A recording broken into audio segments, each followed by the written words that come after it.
Hello friends, welcome to my channel educate Bharat. Friends, आज हम पढ़ेंगे भारतीय राज व्यवस्था या आप सिविक्स कह सकते हैं। तो इससे संबंधित एक बहुत ही महत्वपूर्ण टॉपिक है भारतीय संविधान में संशोधन की प्रक्रिया।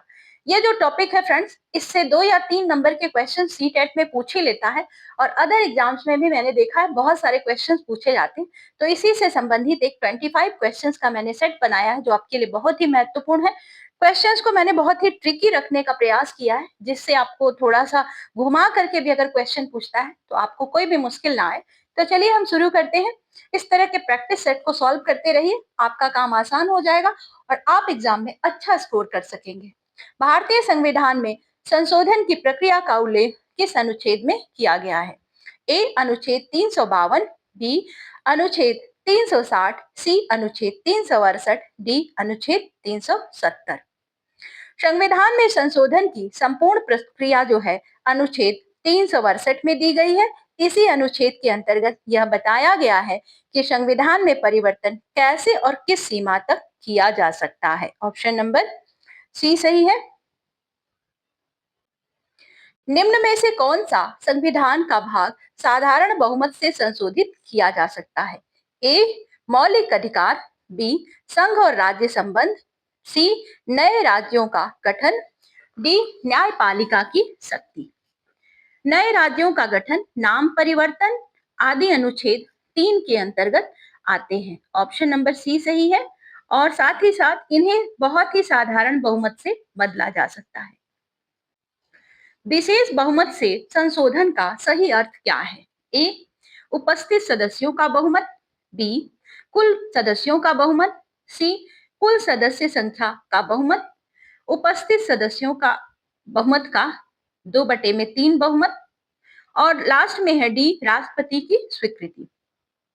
विशेष बहुमत में 2 शर्तें होती हैं। पहला, सदन की कुल संख्या का बहुमत और उसके बाद उपस्थित व मतदान करने वाले जितने भी सदस्य हैं उनका 2/3। तो ऑप्शन नंबर सी सही है। अगला प्रश्न है, निम्न में से कौन सा विषय राज्यों की सहमति के साथ संशोधित किया जाता है? ए मौलिक कर्तव्य, बी राष्ट्रपति का चुनाव, सी नागरिकता, डी नीति निर्देशक तत्व। राष्ट्रपति के निर्वाचन से संबंधित प्रावधान संघ और राज्यों दोनों से जुड़े हुए होते हैं, इसीलिए इसमें राज्यों की सहमति आवश्यक होती है। ऑप्शन नंबर बी सही है, राष्ट्रपति का चुनाव। संविधान के किस भाग को संशोधित करने के लिए राज्यों की कम से कम आधी विधानसभाओं की स्वीकृति आवश्यक होती है? ए संघ सूची, बी केवल राज्य सूची, सी संघीय ढांचे से संबंधित प्रावधान, डी नीति निर्देशक तत्व।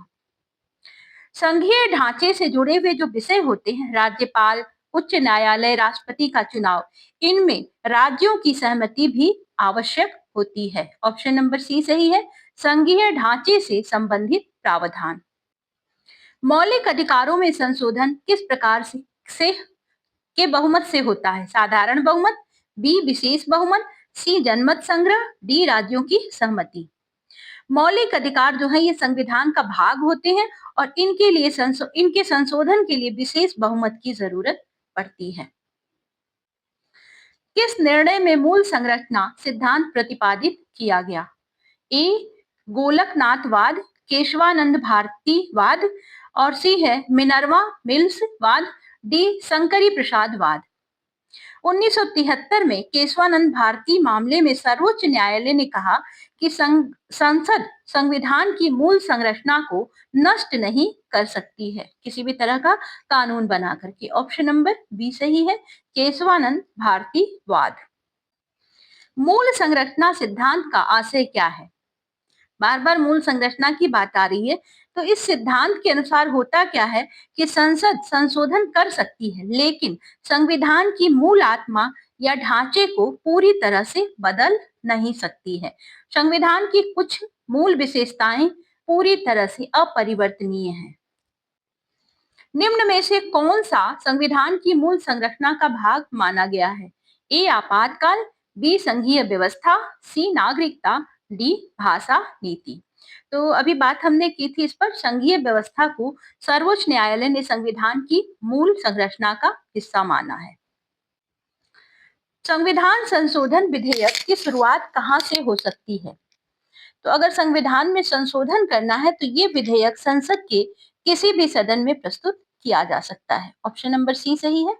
अगला प्रश्न है, संविधान संशोधन विधेयक को पारित करने के लिए लोकसभा और राज्यसभा में क्या स्थिति आवश्यक है?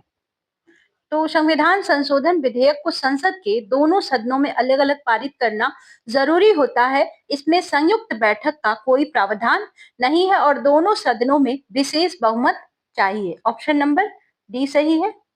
अभी हम विशेष बहुमत पर भी बात करेंगे।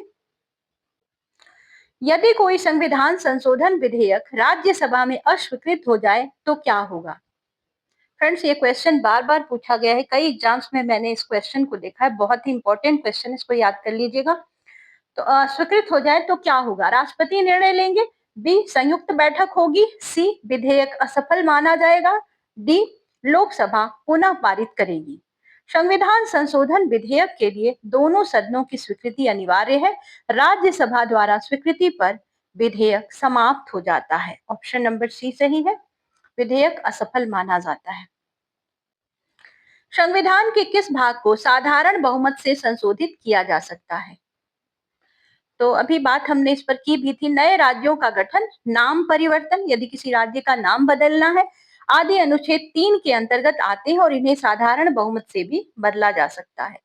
ध्यान रखिएगा, अनुच्छेद 3 के अंतर्गत आते हैं। मूल संरचना सिद्धांत का सबसे बड़ा प्रभाव किस पर पड़ा? मूल संरचना सिद्धांत, इस सिद्धांत ने संसद की संशोधन शक्ति पर सीमा लगा दी है और संसद संविधान संशोधित कर सकती है लेकिन उसकी मूल संरचना को नहीं बदल सकती। ऑप्शन नंबर बी सही है। संसद की संशोधन शक्ति। किस निर्णय में पहली बार कहा गया कि संसद को मौलिक अधिकारों में संशोधन की शक्ति है? तो शंकरी प्रसादवाद जो था, इस मामले में सर्वोच्च न्यायालय ने संसद की संशोधन शक्ति को मान्यता दी थी जिसमें मौलिक अधिकार भी शामिल थे। मौलिक अधिकारों और नीति निर्देशक तत्वों के बीच संतुलन पर बल किस मामले में दिया गया? तो यहाँ पर मिनर्वा मिल्स मामले में न्यायालय ने कहा कि मौलिक अधिकार और नीति निर्देशक तत्व दोनों ही संविधान की मूल संरचना का हिस्सा हैं। संविधान संशोधन विधेयक पर राष्ट्रपति क्या कर सकते हैं? वीटो लगा सकते हैं, पुनर्विचार के लिए लौटा सकते हैं, स्वीकृति देने के लिए बाध्य होते हैं, डी जनमत संग्रह करा सकते हैं। तो अनुच्छेद 368 के अनुसार राष्ट्रपति संविधान संशोधन विधेयक पर स्वीकृति देने के लिए बाध्य होता है। ऑप्शन नंबर सी सही है। संविधान संशोधन में राज्यों की सहमति की व्यवस्था किस सिद्धांत को मजबूत करती है?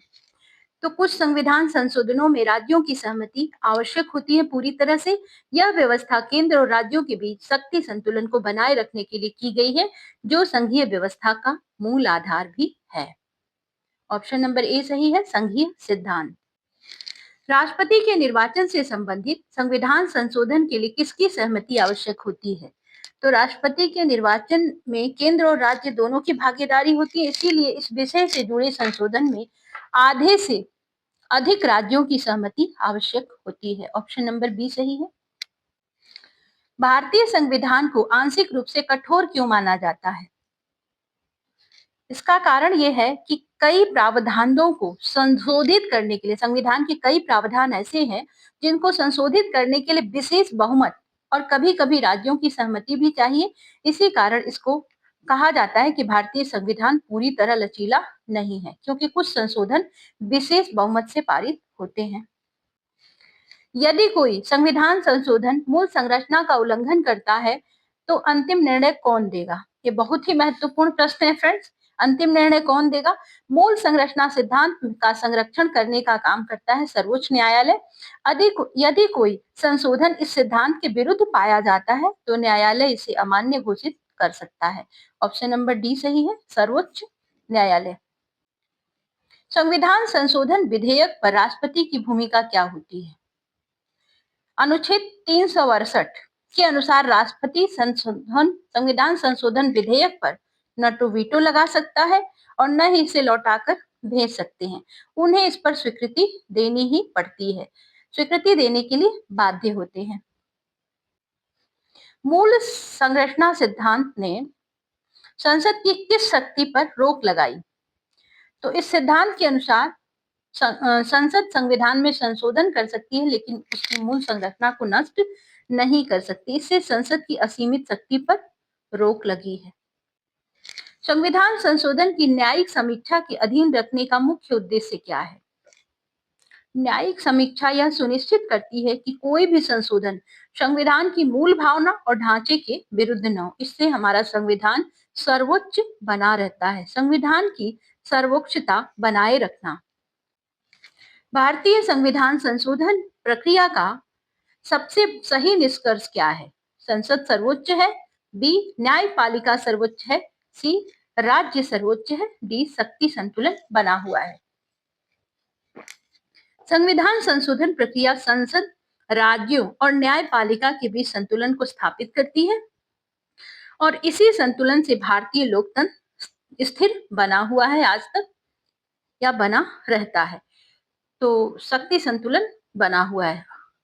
फ्रेंड्स, ये अंतिम क्वेश्चन था। इस तरह से हमारे 25 क्वेश्चंस का एक सेट कंप्लीट होता है। आप प्रैक्टिस हमारे चैनल पर करते रहें, आप अच्छा स्कोर कर पाएंगे। मिलते हैं हम आपसे नेक्स्ट वीडियो में। तब तक के लिए good bye. Thank you for watching.